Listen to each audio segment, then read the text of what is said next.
আসসালামু আলাইকুম। বাংলাদেশ নিউজিল্যান্ডের মধ্যকার 3 ম্যাচ টি-20 সিরিজের প্রথম টি-20 ম্যাচটা নিয়ে আলোচনা করব। আলটিমেটলি আমি ক্রিকেট বিশ্লেষক বিল্লাল হোসেন, ঢাকা বাংলাদেশ থেকে আপনাদের সবাইকে ওয়েলকাম করছি। সো ম্যাচ উইন করবে কে? চট্টগ্রামের মতিউর রহমান চৌধুরী ক্রিকেট স্টেডিয়ামে আলটিমেটলি স্পোর্টিং পিচ বানানো হয়। সো এখানে not easy in the match into this both side, but বাংলাদেশের জন্য একটু অ্যাডভান্টেজ থাকছে, কেননা এই ধরনের পিচে কিন্তু রিসেন্টলি আমাদের ক্রিকেটাররা লাস্ট 2-3 বছরে ভালো ইমপ্রুভ করেছে। স্পোর্টিং পিচে আমরা কিন্তু সেটাই দেখেছি। বাট নিউজিল্যান্ডের বি টিম, তাদের জন্য কিন্তু সেই ধরনের অ্যাডভান্টেজ থাকছে না। সবকিছু মিলিয়ে ইজি কি বাংলাদেশ ম্যাচটা উইন করবে? কখনোই ইজি উইন করবে না। তাহলে কি হতে যাচ্ছে? 6 ওভার স্কোর কত হবে, 20 ওভার স্কোর কত হবে, সবকিছুই আমরা জানবো আজকের ভিডিওতে। Ultimately play with commentary Facebook page থেকে আপনি ভিডিও দেখছেন, অবভিয়াসলি আমাদের পেজটার সঙ্গে থাকবেন, পাশে থাকবেন। আমাদের in fact cricket lovers YouTube channel থেকে আপনি ভিডিও দেখছেন, আমাদের চ্যানেলকে সাবস্ক্রাইব করে ভিডিওটাতে লাইক করে আমাদের পাশেই থাকতে পারেন। আলটিমেটলি বাংলাদেশ নিউজিল্যান্ডের হেড টু হেড রেকর্ড কি বলছে? প্রথমে আমরা চট্টগ্রামে দুইটা টিমের পারফর্ম দেখবো। আলটিমেটলি মতিউর রহমান চৌধুরী ক্রিকেট স্টেডিয়ামে বাংলাদেশ টোটাল 19 টি-20 ম্যাচ খেলেছে, মানে 19টা টি-20 ম্যাচ তারা খেলেছে। সেখানে 11টা ম্যাচ বাংলাদেশ উইন করে নিয়েছে, 8টা ম্যাচ লুজ করে নিয়েছে টিম টাইগার্স। সেই জায়গায় নিউজিল্যান্ডের পারফরমেন্স কি বলছে? চট্টগ্রামের মতিউর রহমান চৌধুরী ক্রিকেট স্টেডিয়ামে দ্য ব্ল্যাক ক্যাপস নিউজিল্যান্ড তারা 4টা ম্যাচ খেলেছে, 2টা উইন করেছে, 2টা লুজ করেছে। আলটিমেটলি নিউজিল্যান্ডও কিন্তু আউটস্ট্যান্ডিং পারফর্ম করে, but this is not a national team, it is a B team, that was the problem. So কিছুটা বাংলাদেশকে এগিয়ে রাখা যাচ্ছে, বাট ওভারঅল অন্যান্য রেকর্ড কি বলছে? ওভারঅল এই দুইটা টিমের ইতিহাস যদি দেখি, বাংলাদেশ নিউজিল্যান্ড ইতিহাসে হিস্ট্রিতে total 19 time head to head হয়েছে, যার মধ্যে 4টা ম্যাচ উইন করে নিয়েছে বাংলাদেশ, 15টা ম্যাচ উইন করে নিয়েছে নিউজিল্যান্ড। ইন বাংলাদেশ, বাংলাদেশের মাটিতে নিউজিল্যান্ড বাংলাদেশ 6বার হেড টু হেড হয়েছে, 3টা ম্যাচ উইন করে নিয়েছে বাংলাদেশ, 3টা ম্যাচ উইন করে নিয়েছে নিউজিল্যান্ড। শেষ 5বারের টি-20তে বাংলাদেশ নিউজিল্যান্ডের দেখায় 1টা ম্যাচ উইন করে নিয়েছে বাংলাদেশ, 4টা ম্যাচ উইন করে নিয়েছে New Zealand. So head to head রেকর্ডে কিন্তু নিউজিল্যান্ডকে অনেক বেশি এগিয়ে রাখছে। বাট যেটা বারবার বলছি, this is not a national team, that was a B team from New Zealand side, and this is the problem. R last 2 থেকে 3টা বছরে স্পোর্টিং ক্রিকেটে, স্পোর্টিং উইকেটে আমাদের বাংলাদেশের ক্রিকেটাররা ভালো ইমপ্রুভ করেছে। সো সেটা আমরা বলতেই পারি। দ্যাট ইজ অল হ্যাপনিং দেয়ার। সবকিছু মিলিয়ে চট্টগ্রামে নিউজিল্যান্ড বাংলাদেশ কখনো হেড টু হেড হয় নাই, প্রথমবার একে অপরকে ফেস করতে যাচ্ছে মতিউর রহমান চৌধুরী ক্রিকেট স্টেডিয়ামে। সো সেখানে কি হতে যাচ্ছে আমরা যদি চট করে পিচ রিপোর্টটা একবার দেখে নেই।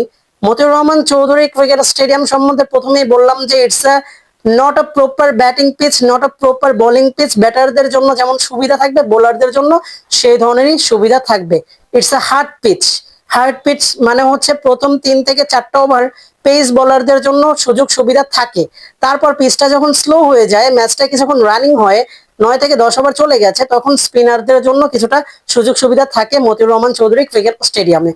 এখানে টোটাল 33 ম্যাচ খেলা হয়েছে, 16 ম্যাচ টার্গেট ডিফেন্ড হয়েছে, 17 ম্যাচ টার্গেট চেঞ্জ হয়েছে। Ultimately winning the toss decided to bat first, no problem.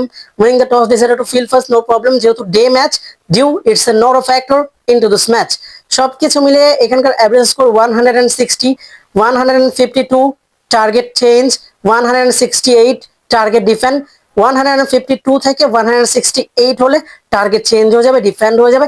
Outstanding, competitive, close, incredible, fantastic match হবে, যেগুলো আমরা দেখার জন্য ওয়েট করি। সো সবকিছু মিলিয়ে 6 ওভার স্কোর 47, 48, 20 ওভার স্কোর 165। এবং এখানে আরো একটা রেকর্ড যদি আমরা দেখি, নিউজিল্যান্ডের আগেনস্টে মোস্তাফিজুর রহমান, তার উইকেটটা সব থেকে বেশি বাংলাদেশের হয়ে 16টা উইকেট পেয়েছেন, বাট মোস্তাফিজ কিন্তু আজকে নাই। শেখ মাহিদি হাসান 13টা উইকেট পেয়েছেন, তিনি আছেন আজকের ম্যাচে অ্যাভেলেবেল। শরীফুল ইসলাম ভদ্রলোক 12টা উইকেট পেয়েছেন নিউজিল্যান্ডের আগেনস্টে, তিনিও কিন্তু আজকে অ্যাভেলেবেল আছেন। সো ট্রফি উন্মোচন হয়ে গেছে, ম্যাচ শুরু হবে কিছুক্ষণের মধ্যেই। প্রথম ম্যাচটাতে এগিয়ে যাবে কে, নিউজিল্যান্ড নাকি বাংলাদেশ, কি মনে হচ্ছে এখনো? আলটিমেটলি আমরা অ্যানালাইসিস করেছি, আমরা হেড টু হেড রেকর্ড দেখেছি, বিশ্লেষণ করেছি। এবারে যদি আমরা পার্সেন্টেজ বলি, আলটিমেটলি 52% বাংলাদেশ, 48% নিউজিল্যান্ড। বাট আমরা যদি শেষ 6টা ম্যাচের পারফর্ম দেখি দুইটা টিমের, বাংলাদেশ তাদের শেষ 6টা ম্যাচে 4টা হেরেছে, 2টা উইন করেছে। নিউজিল্যান্ড তারা তাদের শেষ 6টা ম্যাচে 4টা উইন করেছে, 2টা লুজ করেছে। আলটিমেটলি বাংলাদেশের ব্যাটিং অ্যাভারেজ যদি বলি 174, নিউজিল্যান্ডের ব্যাটিং অ্যাভারেজ 182। দুইটা টিমের বোলিং অ্যাভারেজ জাস্ট শর্ট একটু এগিয়ে আছে ক্রিকেট বাংলাদেশ। দেখা যাক কি হয়। আলটিমেটলি দুইটা টিমের যদি আমরা কম্পেয়ার করি, দেখেন বাংলাদেশের জন্য সাইফ হাসান, তানজিদ তামিম তারা ওপেনিং এ আসছেন। Liton Kumar Das was outstanding, no doubt about that. Ultimately Parvez Hossain Emon PSL outstanding খেলেছেন, কোনো ডাউট নেই। তাওহিদ হৃদয় স্লো স্টার্টটা করছেন, টি-20 ক্রিকেটে একটু প্রবলেম আছে। শামীম হোসেন পাটোয়ারিয়া গ্রাসিপ মাইন্ডসেটে ব্যাটিং করেন, ফিনিশিং এ চমৎকার, নো ডাউট। শেখ মাহিদি হাসান, রিশাদ হোসেন, শরীফুল ইসলাম, আব্দুল গফফার সাকলাইন, রিপন মন্ডল সবকিছু মিলিয়ে আউটস্ট্যান্ডিং, কোনো ডাউট নেই। সো তানজিম হাসান, সাকিব কিংবা আরো একজন ভদ্রলোক আছেন সাইফুদ্দিন, তাদেরকেও খেলাতে পারে। So this is team management decision, no doubt about that. But X factor কারা হতে পারেন?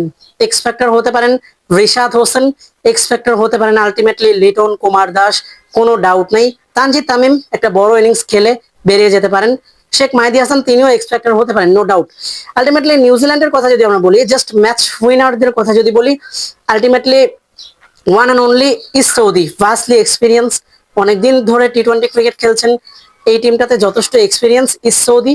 সো তিনি কিন্তু ম্যাচ ডিসাইডার হয়ে যেতে পারেন, এক্স ফ্যাক্টর হতে পারেন। আরো একজন আছেন নেথন স্মিথ, আউটস্ট্যান্ডিং, বোলিং এ কোনো ডাউট নাই, অ্যাবসলুটলি ব্রিলিয়ান্ট।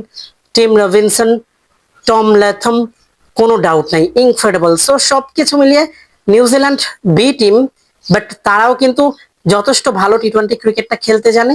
ইনফ্যাক্ট তারাও কিন্তু ম্যাচ উইন করতে পারে, no doubt about that. So সবকিছু মিলিয়ে আমার প্রেডিকশন যদি শেয়ার করি, আমার কাছে মনে হচ্ছে বাংলাদেশ নিউজিল্যান্ডের প্রথম টি-20 ম্যাচটাতে এখানে আলটিমেটলি সব দিক থেকে অ্যানালাইসিসে বাংলাদেশ কিছুটা এগিয়ে, বাট ওভারঅল রেকর্ডে নিউজিল্যান্ড এগিয়ে। বাট আমার কাছে মনে হচ্ছে বাংলাদেশ ম্যাচ উইন করবে, কনফার্ম বাংলাদেশ ম্যাচ উইন করবে। Let's see.